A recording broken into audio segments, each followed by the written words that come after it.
Agradeço a Deus por mais uma oportunidade de poder anunciar Sua palavra desta forma. E desejo que você tenha um coração bem receptivo à Sua palavra nesta noite. Hoje nós temos um tema importante para tratar. Nós estamos terminando o mês de maio e é um mês que nós consideramos mês da família. E nós vamos falar um pouco sobre geração. O tema hoje é geração esquecida. Mas antes de lermos o texto da palavra de Deus, nós vamos ouvir uma música.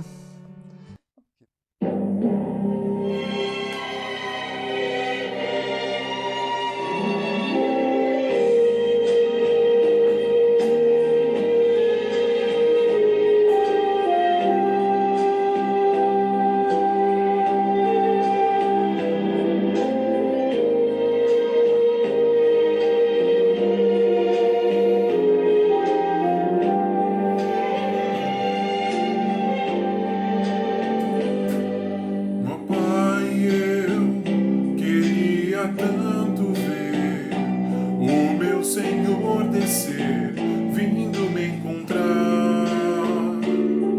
Eu posso até imaginar a refulgente glória do Senhor Jesus, transpondo as brancas nuvens no mais puro azul. Onde nem sul, nem norte existirá, e em meio a lágrimas, sorrisos de alegria e de prazer, eu que era cego agora posso ver, contemplar, enfim. Por isso eu canto glória, glória, glória ao autor da minha fé. Glória,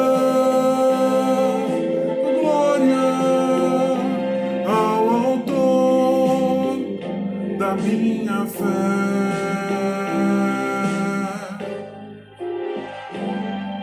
Ó Pai, eu queria tanto, tanto ouvir o som que vai abrir o encontro triunfal, e ver amigos que um dia em Cristo foram feitos meus irmãos, e agora sim podemos dar as mãos, pois temos todos somente um só Senhor, e eis o consolo que envolve a minha vida, o meu Senhor Jesus, que foi morto sim naquela cruz, voltará enfim. Por isso eu canto glória, glória,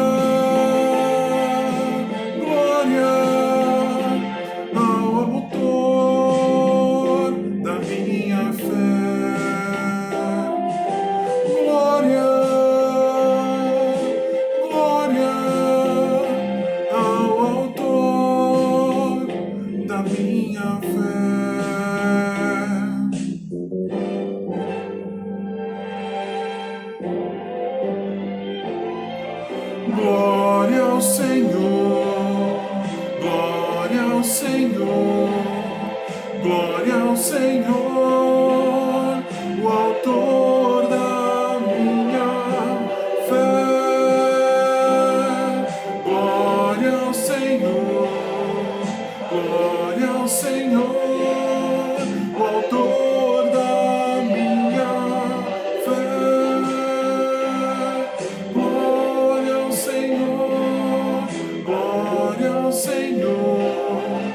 autor da minha fé. Então, me acompanhe, se você quiser, no capítulo 4 de Deuteronômio, versos 9 e 10. Então, eu vou ler aqui agora. Apenas ficai atentos, ficai muito atentos, para que não vos esquecerdes das coisas que vossos olhos viram, e para que elas não se apaguem do vosso coração durante todos os dias da vossa vida. Contai-as a vossos filhos e netos. No dia em que estivestes diante do Senhor, vosso Deus, no Horebe, o Senhor me disse: reúne este povo diante de mim, e eu os farei ouvir as minhas palavras, e eles as aprenderão, para que me temam todos os dias que viverem na terra, e as ensinem a seus filhos. O livro de Deuteronômio é uma recapitulação do livro de Êxodo e Números. E Moisés não estava somente recapitulando aqui tudo que ocorrera nesses 40 anos, mas ele estava fazendo muitas aplicações, porque o objetivo de Moisés aqui era desafiar o povo a obedecer, a reconsiderar todos os ensinamentos de Deus, porque eles estavam prestes a tomar a terra prometida. Então, eles precisariam de ânimo, precisariam ser relembrados, porque eles iriam tomar esta terra pela fé. Contem aos vossos filhos e netos. Não, os hebreus, meus irmãos, eles tinham muito o que contar para as gerações futuras. Eles tinham histórias sobre Deus, povo privilegiado. Evidentemente, eles devem ter sido contaminados com lendas de outros do Egito, por exemplo, mas eles tinham muita coisa que contar sobre Deus. Agora, nós brasileiros, por exemplo, temos aprendido muitas lendas dos nossos pais, muitas histórias, neologismo, histórias que não significavam nada para nós, mas eram histórias que fazem parte da cultura. Por exemplo, o Saci, um personagem que faz parte da cultura, um menino travesso, um moleque travesso, que faz muita brincadeira, e pela aparência dele ele causava até medo nas crianças, mas na verdade o Saci ele foi uma figura imaginária criada para fazer brincadeiras e traquinagens. Temos a lenda do Noel, que ocupou o lugar do nascimento de Jesus e a figura central do Natal, um marketing comercial, mas ele está aí. As pessoas ensinam para as crianças desde cedo sobre Noel. Olha, você dorme aqui que amanhã o Papai Noel vai colocar no teu sapato um presente. Aí eu lembro quando eu era criança, aparecia na minha janela, no meu sapatinho lá, um brinquedo, aí minha mãe dizia que foi Papai Noel que pôs. Eu não sei quantas pessoas foram criadas assim, mas eu acredito que muitas.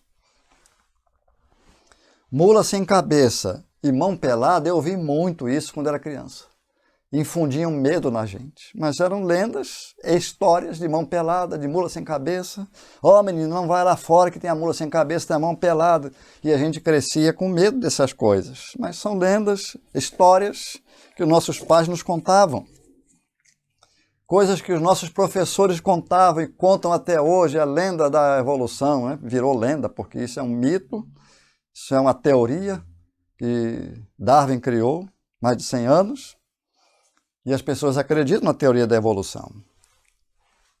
Geração espontânea de tudo aquilo que você vê na vida, por exemplo, a geração espontânea, ela fala sobre a criação da vida por química, composto químico que produz a vida.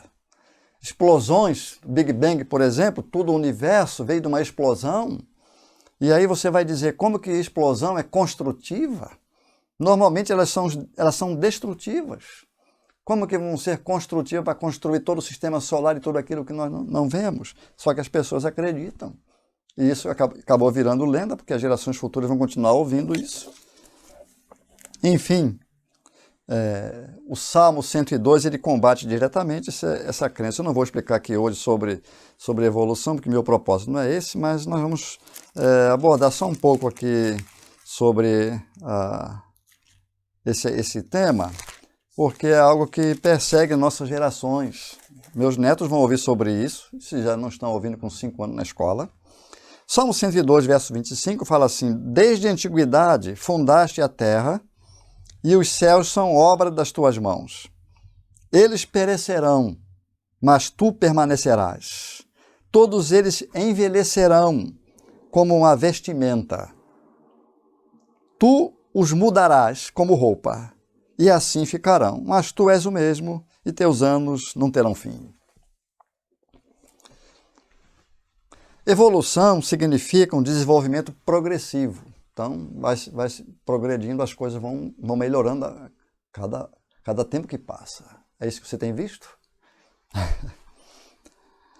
Desenvolvimento regressivo é o que o texto aqui do Salmo fala, que é entropia. Todo mundo conhece essa lei a segunda lei da termodinâmica. As coisas começaram bem organizadas, eles vão para um ponto desorganizado, os céus envelhecerão. Então a Bíblia vai na contramão da evolução. Só que no primário, que antigamente chamava de primário, hoje é ensino fundamental, e vai até a universidade, doutorado, etc. e tal, pós-graduação, tudo que você possa imaginar, a evolução está presente. Na mídia está presente. Então isso é algo que contamina a nossa geração e nós temos a responsabilidade de ensinar a verdade para os nossos filhos e para os nossos netos. Mas toda a cultura tem lendas. Eu vivi no meio do povo Apinagé, dos Pataxó, no sul da Bahia, no norte do Tocantins, por exemplo. Os Pataxó lá no sul da Bahia, eles tinham uma crença, uma lenda sobre o bicho homem pé de garrafa. Agora, eu não sei se ainda eles falam muito sobre isso, mas na década de 90, ainda os mais velhos um pouco, eles falavam sobre esse bicho homem pé de garrafa, e que começou lá no norte do Paraná, e depois ele se difundiu, e quando eu cheguei lá, os Pataxó falavam sobre isso aqui. Só que hoje os Pataxó têm história de Deus para contar. Muitos se converteram, tem uma igreja funcionando lá. Hoje eles têm o que contar para os seus filhos e para os seus netos. Isso eu louvo a Deus. Já os Apinagé, lá no norte do Tocantins, na divisa com o estado do Maranhão, eles têm muitas e muitas lendas. Eles têm a lenda lá que os seus antepassados comiam pau podre, que só comiam carne crua. Isso aí eles acreditavam piamente. Eles acreditavam em índios morcegos que se transformaram de crianças em morcegos e voavam. Eles têm uma lenda também muito curiosa, bem parecida com a ressurreição, quando eles falam sobre um personagem chamado Vanemegapranlé. E Vanemegapranlé é um personagem que, por alguma razão, eles resolveram dar cabo da vida dele. Então pegaram esse homem e levaram até um precipício alto. Chegando lá, jogaram Vanemé de espinhadeira abaixo, e quando ele foi batendo lá no chão, ele virou uma folha seca. Uns dias depois, aparece Vanemegapranlé andando pela aldeia. Então, vocês imaginam quando você vai apresentar a ressurreição de Cristo, se isso não tem conflito na mente dos Apinagé, ou não teve. Mas hoje os Apinagé, eles têm o que contar para os seus filhos e netos, porque o Evangelho chegou e transformou muitas vidas, a palavra de Deus está traduzida na língua deles, eles têm o que contar, têm o que falar. Nós também temos o que dizer para os nossos filhos e netos e não podemos, de forma alguma, negligenciar a isso. Agora, se você foi criado em um lar que teme a Deus, você ouviu muitas histórias sobre Deus, além das lendas que automaticamente você vai ouvir mesmo. Mas você tem histórias porque você foi criado num lar onde temia a Deus, então você tem o que contar para os seus filhos, para os seus netos. Pelo fato dos hebreus terem muito o que contar sobre Deus, não significa que eles nunca tiveram ou não tinham lendas. Eles tinham lendas sim. Mateus 14 fala que eles tinham a lenda do fantasma. Quando Jesus veio andando sobre o mar, veja a reação deles. Mas os discípulos, ao vê-lo andando sobre o mar, assustaram-se e disseram: é um fantasma! E gritaram de medo. Homens barbados, gritaram de medo de fantasma. Mas o Senhor chegou perto e disse: não temais, sou eu, sou eu. Se és tu, Senhor, Pedro disse, manda-me até ti. Então ele pode vir. Vocês conhecem que Pedro andou um pouco sobre a água e depois ele ia afundando. Os hebreus, eles tinham muito o que contar sobre Deus, muito o que contar, e Deus adverte muito: que os vossos olhos viram, contai aos vossos filhos, não falhem nisso. Eu vou até repetir o verso 9 e 10 de Deuteronômio, porque é um texto importante para nós hoje, porque essa palavra é dita para nós. Apenas ficai atentos, diz o Senhor, ficai muito atentos, para não vos esquecer das coisas que vossos olhos viram, e para que elas não se apaguem do vosso coração durante todos os dias da vossa vida. Contai-as aos vossos filhos e netos.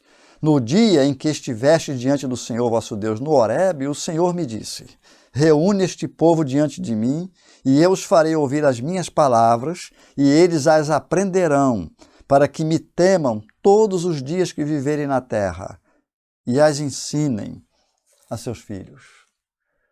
A grande preocupação do Senhor era que o povo transmitisse a palavra para as gerações futuras, tudo que eles viram, tudo que eles conheciam. O que nós chamamos hoje de discipulado é o que Deus está dizendo aqui. O Salmo 78, ele tem alguns exemplos para nós aqui, que é um salmo muito lindo, que faz uma recapitulação de tudo aquilo que o Senhor fez pela nação de Israel. E os versos 13 a 16, eles falam assim, que Deus dividiu o mar e fez que o atravessassem. O povo viu isso. Fez as águas ficarem como muro. Também os guiou de dia por uma nuvem e a noite toda por um clarão de fogo. No deserto partiu rochas e deu-lhes de beber à vontade, águas que enchem as profundezas. Da pedra fez sair fontes e fez correr águas como rios. Ali foi uma grande inundação que Deus fez. Não foi uma torneirinha fina, não. Foi muita água mesmo, porque tinha milhares de pessoas e animais. Os versos 51 a 53 diz o seguinte: ele feriu todos os primogênitos no Egito, as primícias da sua força nas tendas de cão. Mas tirou seu povo como ovelhas e como um rebanho o conduziu pelo deserto. Guiou-os com segurança, de modo que não temeram, mas seus inimigos afundaram no mar. Eles tinham que contar. Muita coisa para contar que eles presenciaram na saída do Egito e durante 40 anos pelo deserto. Mas houve um grande descuido no decorrer do tempo. Os ensinamentos de Deus foram caindo no esquecimento. Aqui o que Deus fala aqui é para que eles não deixassem que essas coisas se apagassem, mas foram apagando do coração deles. E vamos ver o que aconteceu então. Por que que essas coisas aconteceram assim, foram caindo no desuso, a palavra de Deus? Agora, a primeira geração aqui de Josué, aqui no texto aqui que nós estamos lendo, de Moisés, Josué e Caleb, no versículo número 9 de capítulo 4 de Deuteronômio que nós estamos estudando, tem 3 advertências aqui de Deus que eles não poderiam negligenciar de forma alguma. Ele diz: apenas ficai atentos, ficai muito atentos para não vos esquecerdes das coisas que os vossos olhos viram. Isso aqui é uma ordem de Deus. E para que elas não se apaguem do vosso coração durante todos os dias da vossa vida. Não se apaguem, quer dizer, não deixe que esfrie e vocês percam o interesse por elas. Contai-as aos vossos filhos e netos. Os vossos olhos viram, vocês não podem deixar isso se apagar, vocês não podem deixar de contar. Então Deus chama a atenção aqui, ficai bem atentos, na outra versão fala, guarda-te a ti mesmo, para que vocês não falhem nisso. Guarda-te a ti mesmo, ficai bem atentos. Então nós vamos ver se essa primeira geração seguiu de fato as advertências e contou para a próxima geração os feitos do Senhor. O que nós conseguimos descobrir aqui é no Salmo número 44, que parece ser, quase que sem dúvida, a geração seguinte de Josué, porque o texto fala aqui no verso número 1 do Salmo 44, ó Deus, ouvimos com nossos próprios ouvidos, pois nossos pais nos contaram os feitos que realizaste em seus dias, nos tempos passados. Então ele está dizendo aqui claramente que nossos pais nos contaram os feitos que fizestes ou que realizaste em seus dias. Eles viram, e essa geração aqui ouviu da boca de testemunhas oculares o que Deus havia realizado. Então, a primeira geração, a de Josué, por exemplo, aqui, não falhou em transmitir para a próxima geração os feitos que Deus havia realizado. Aí aquela geração de Josué morreu e ficou essa daqui. O Salmo 44, ou todo o livro de Salmos aqui, ele percorre mais ou menos 1.200 anos de Moisés até a volta do exílio da Babilônia. E Moisés escreveu alguns salmos, então nós colocamos aqui o Salmo 44, essa geração aqui, pós-Josué, que tinha ouvido da boca da primeira geração os feitos de Deus. Então a primeira geração não falhou. Agora, o que ocorreu com a outra geração, que seria, vamos dizer, a terceira? O livro de Juízes, ele nos diz assim, capítulo 2, verso 10. Depois que toda aquela geração foi reunida a seus pais, surgiu outra geração que não conhecia o Senhor, nem o que ele havia feito por Israel. Parece que a falha foi grotesca aqui. A outra geração, que nós estamos considerando aqui como a terceira já, não conhecia o Senhor e nem o que ele havia feito, nem contaram. Houve uma falha muito grande de transmissão para os filhos e para os netos. E isso prejudicou em demasia a nação de Israel. Prejudicou demais. Porque veja o que está dizendo no verso 11 aqui do capítulo 2 de Juízes. Então, os israelitas fizeram o que era mal aos olhos do Senhor e cultuaram os Baalins, ou seja, os deuses dos cananeus. Essa foi a geração esquecida. A geração anterior não passou adiante aquilo que eles ouviram e aprenderam. Tem acontecido muito disso. Eu insisto muitas vezes e falo, o seu filho, o seu neto, ele precisa aprender dentro da sua casa. Ele precisa ir na igreja? Óbvio que precisa. Ele precisa aprender o que é a igreja, ser criado na igreja, aprender como funciona. Ali ele vai aprender comunhão e muitas maravilhas.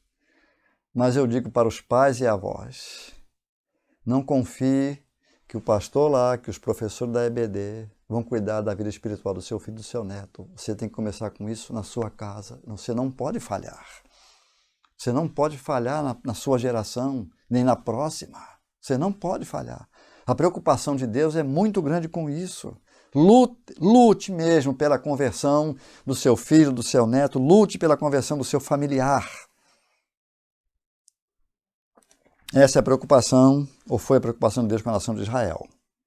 Houve falha, isso prejudicou a nação de Israel até o ponto deles se voltarem para os deuses dos cananeus. E essa negligência prejudicou as nações ao redor também.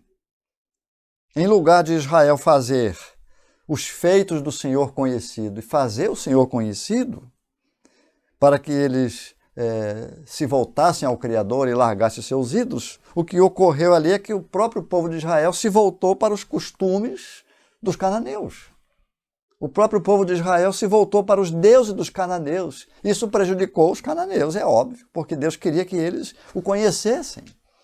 Mas a nação de Israel não fez o seu papel. Quando Josué morreu, antes disso ele tinha invadido já, o povo tinha conquistado a terra, dividiu em 12 tribos, e cada tribo deveria expulsar os seus inimigos. Deveria expulsar.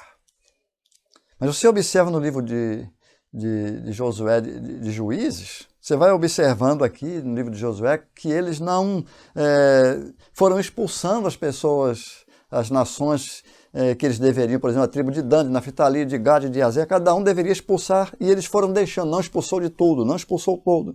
E aí Deus falou assim, eu vou deixar essas nações para que elas sejam problemas para vocês, porque vocês não fizeram o que eu mandei. E isso foi um grande problema mesmo.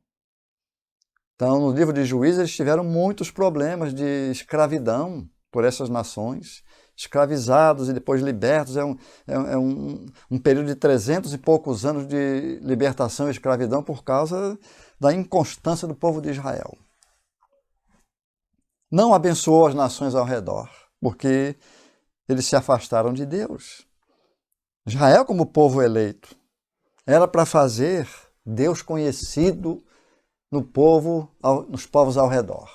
Então, se você imagina que Deus tinha Israel como um povo predileto, que amava bastante os israelitas e não amava os cananeus, por exemplo, ou você está redondamente enganado, porque o propósito da criação da nação de Israel é para abençoar as nações ao mundo inteiro. Em ti, disse ele a Abraão, serão benditas todas as famílias da terra.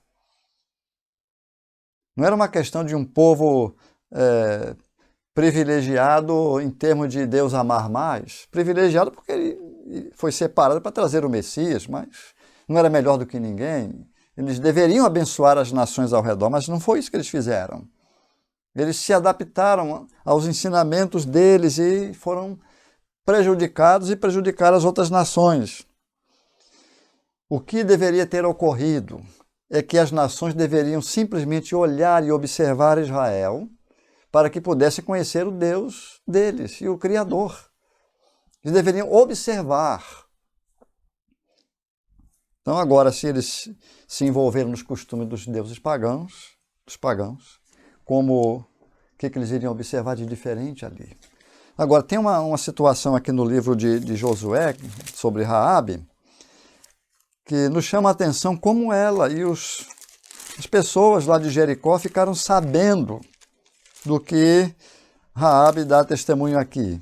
Veja bem aqui o que ela fala no capítulo 2 de Josué, versículos 8 em diante, quando ela acolheu os espias, quando eles estavam para invadir Jericó. Então, antes dos espias se deitarem, diz aqui a Bíblia no livro de Josué 2:8, ela subiu ao terraço para falar com eles. E ela lhes disse, bem sei que o Senhor vos deu esta terra. Que grande pavor de vós caiu sobre nós e que todos os moradores desta terra se derretem de medo diante de vós.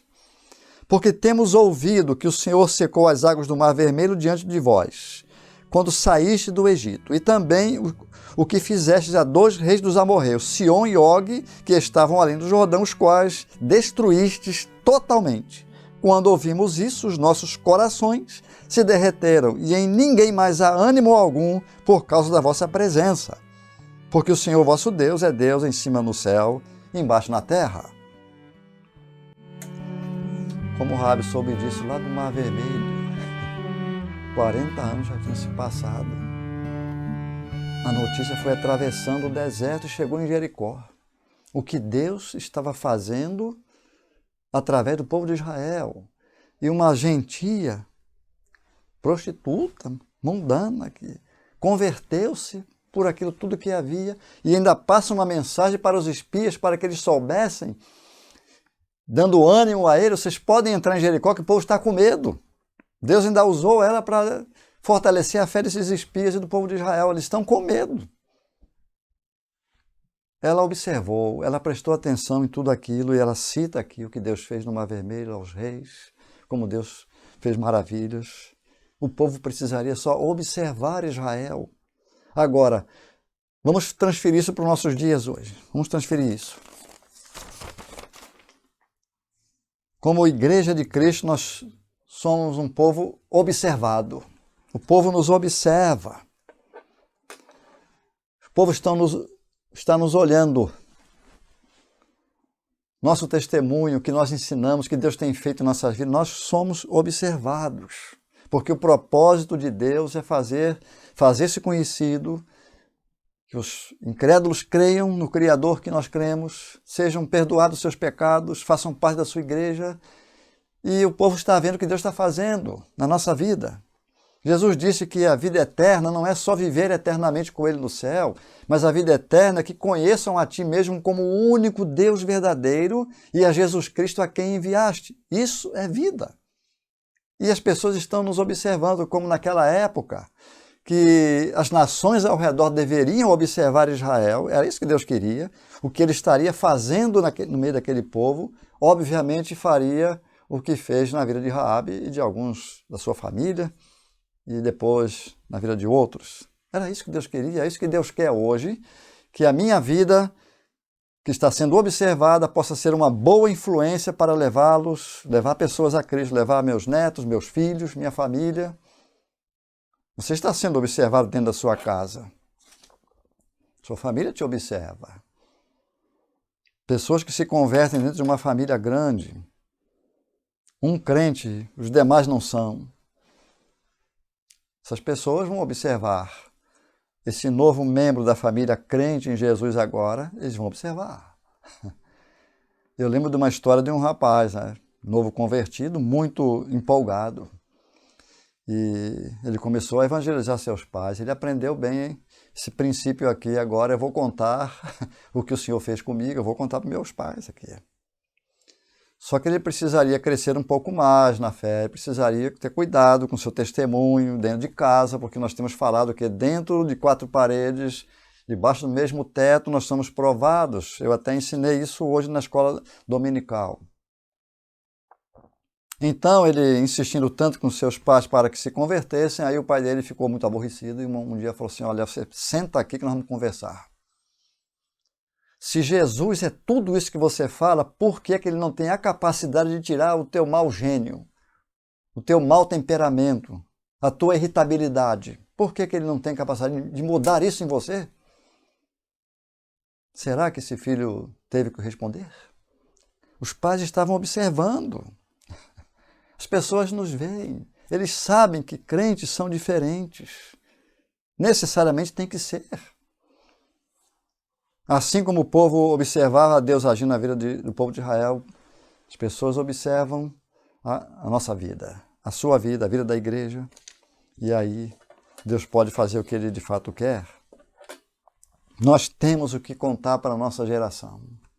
Seja na minha casa, para os meus filhos, seja para os meus netos, meus vizinhos, nós temos o que contar para a nossa geração. Nós não temos histórias vazias, sem nexo, causam medo, que não significam nada. Nós temos histórias profundas, reais, de mudança de vida. Nós temos histórias da palavra de Deus que transforma vidas, que anima o coração dos crentes. Nós temos muita coisa que compartilhar com essa geração. Não podemos falhar de forma nenhuma. Vamos continuar compartilhando aquilo que nós vimos e ouvimos. Olha, João lá, eu gosto muito desse texto, ele escrevendo a primeira carta, ele diz, aquilo que vimos e ouvimos, isso vos anunciamos. João aprendeu perfeitamente o que estava no coração de Deus quando falou lá em Deuteronômio, para que eles falassem aos filhos e netos e não falhassem com as suas gerações futuras, não falhassem. E João disse, o que temos visto e ouvido, isso vos anunciamos. Nós estamos falando para vocês o que temos aprendido. Esse é o grande desafio para você, crente, para a Igreja de Jesus. Não deixe que a sua geração seja esquecida. Tem muitas famílias que os filhos não são crentes. Os pais não se importam.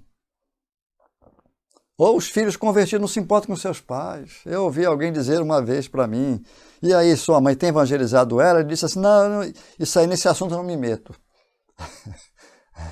Como nesse assunto eu não me meto? A minha mãe precisa de Cristo, meu pai precisa. Se eu sou o único crente na casa, eles precisam saber o que Deus tem feito na minha vida, o que Ele fez no passado, as histórias verídicas da Bíblia, poderosas, que falam sobre o seu grande poder e misericórdia, eu tenho que repartir com os outros. Eles não poderiam ter falhado, nós não podemos falhar. Anuncie para a sua geração e até para a próxima, porque os meus netos são a outra geração, porque os meus filhos são a próxima geração e a outra são os meus netos. Nós estamos vendo, pode ser até que você veja a outra geração de bisneto. Tenha isso em mente. Seja útil na mão de Deus enquanto você pode, enquanto nós podemos espalhar a sua palavra poderosa. Que Deus te abençoe, que desafie seu coração. Te abençoe ricamente. Amém.